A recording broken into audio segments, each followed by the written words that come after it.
Hi all, ಇವತ್ತು ಒಂದು simple ಆಗಿರುವಂಥ ದೇವರ ನೈವೇದ್ಯಕ್ಕೆ ಮಾಡುವಂಥ ಪ್ರಸಾದ ಹೇಗೆ ಮಾಡೋದು ಅಂತ ನೋಡೋಣ. ಇದನ್ನು ಹಯಗ್ರೀವ ಅಂತ ಹೇಳಿ ಕರೀತಾರೆ ಆ್ಯಂಡ್ ಮಾಡೋದಂತೂ ತುಂಬ ಈಸಿಯಾಗಿ ಮಾಡ್ಬೋದು. ಜಸ್ಟ್ ಒಂದು 5 ಐಟಮ್ಸ್ ಬೇಕಾಗುತ್ತೆ ಅಷ್ಟೇ ನಮಗೆ. ಇಲ್ಲಿ ನಾನು 1 ಕಪ್ ಕಡಲೆಬೇಳೆ ತೊಗೊಂಡು ಅದನ್ನು ನೀಟಾಗಿ ನೀರಲ್ಲಿ ವಾಶ್ ಮಾಡಿ ಸ್ವಲ್ಪ ನೀರು ಹಾಕಿ ಒಂದು 5 ವಿಷಲ್ಸ್ ಕೂಗಿಸ್ಕೊಂಡಿದ್ದೀನಿ. ಕಡಲೆಬೇಳೆ ನೆನೆಸೋ ಅವಶ್ಯಕತೆ ಏನಿಲ್ಲ, ಹಾಗೇ ಹಾಕ್ಕೊಂಡು ಕೂಗಿಸ್ಕೋಬೋದು. ಆ್ಯಂಡ್ ಇಲ್ಲೊಂದು ಪಾತ್ರೆಯಲ್ಲಿ 2 ಟೇಬಲ್ ಸ್ಪೂನ್ ತುಪ್ಪ ಹಾಕ್ಕೊಂಡು ಅದಕ್ಕೆ ದ್ರಾಕ್ಷಿ ಗೋಡಂಬಿ ಹಾಕಿ ನೀಟಾಗಿ ಹುರಿದ್ಬಿಟ್ಟು ತೆಗೆದು ಸೈಡಲ್ಲಿ ಇಟ್ಕೊತಾ ಇದ್ದೀನಿ. ಅದು ತೆಗೆದ ಮೇಲೆ ತುಪ್ಪ ಇರೋ ಪಾತ್ರೆನಲ್ಲೇ ಅರ್ಧ ಕಪ್ಪಷ್ಟು ಬೆಲ್ಲ ಹಾಕಿ ಸ್ವಲ್ಪ ನೀರು ಹಾಕಿ ನೀಟಾಗಿ ಬೆಲ್ಲನ ಕಂಪ್ಲೀಟ್ಲಿ ಕರಗಿಸ್ಕೊಳ್ಳಿ.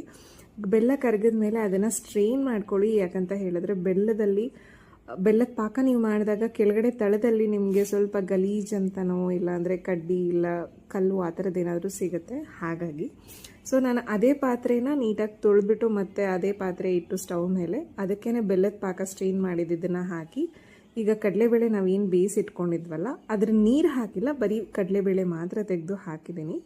ನೀಟಾಗಿ ಕಡಲೆಬೇಳೆನ ಹಾಕಿ ಒಂದು 5 ಮಿನಿಟ್ಸ್ ಚೆನ್ನಾಗಿ ಮಿಕ್ಸ್ ಆಗೋದಕ್ಕೆ ಬಿಡಿ. ಅದೆರಡು ಚೆನ್ನಾಗಿ ಮಿಕ್ಸ್ ಆದ ನಂತರ ಸ್ವಲ್ಪ ಕೊಬ್ಬರಿ ತುರಿ ಹಾಕ್ಕೊಳ್ಳಿ. ಒಂದು 1/4 ಕಪ್ಪಷ್ಟು ಕೊಬ್ಬರಿ ತುರಿ ಹಾಕಿದ್ರೂ ಸಾಕು.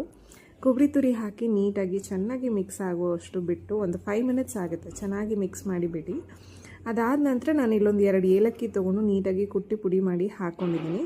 ಅದ್ರ ಜೊತೆಗೆ ನಾವು ಹುರಿದಿಟ್ಕೊಂಡಿದ್ವಲ್ಲ ದ್ರಾಕ್ಷಿ ಗೋಡಂಬಿ ಅದಷ್ಟನ್ನು ಹಾಕಿ ಚೆನ್ನಾಗಿ ಒಂದು 2 ಮಿನಿಟ್ಸ್ ಲಿಡ್ನ ಕ್ಲೋಸ್ ಮಾಡಿ ಬೇಯಿಸ್ಬಿಡಿ ಅಷ್ಟೇ.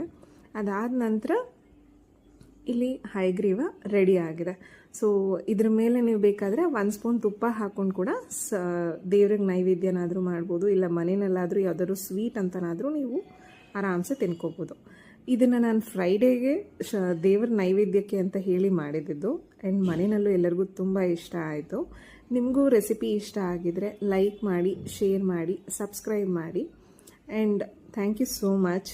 ನೋಡಿ ಎಷ್ಟು ಸಿಂಪಲ್ಲಾಗಿ ಕ್ವಿಕ್ಕಾಗಿ ಆಗೋವಂಥ ಪ್ರಸಾದ ಇದು ಆ್ಯಂಡ್ ಟೇಸ್ಟ್ ಅಂತೂ ಅಷ್ಟೇ ಚೆನ್ನಾಗಿರುತ್ತೆ.